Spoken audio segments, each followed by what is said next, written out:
Hello you guys, welcome back to my channel.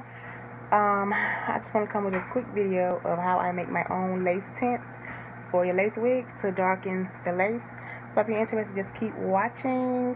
Okay, so the first thing I have here, I'm going to turn around, is some Adore dye. I got this in the color Mocha. It's like a dark brown. And I do have my spray bottle I also got from the beauty supply store. Okay. So what you're going to need is some warm water, and you're going to just have to pour your warm water in your bottle.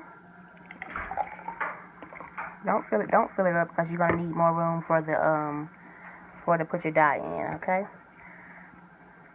So you're going to open your dye up, and you're going to put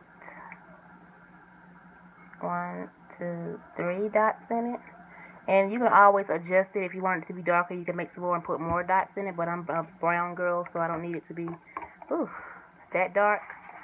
And you're just going to shake it up. If I can get it on there. Okay. Okay. So I'm going to shake that up. And you see it's already a dark brown color. And I'm going to spray this on a piece of paper or something so you guys can see. So you're just going to shake it up like that. And I'm going to actually get a piece of paper so I can see what color it's going to make. I'm still shaking. I took the top off. Okay, I'm going to just spray it. It's not showing up any color right now. Okay, now you can see the darkness of the tint of that. Okay. Let's see if I can spray another spot.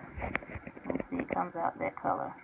So yeah, you can darken your lace. It's a quick way to darken your lace on your frontals. And hey, there you go. You all pay about $30 for this from another shop, but this is how you would make it yourself. And it is a semi-permanent, so it'll last on your lace for about 3 or 4 days, or however you wash it, and you can always put it back on. Alrighty? So thank you guys for watching. Bye.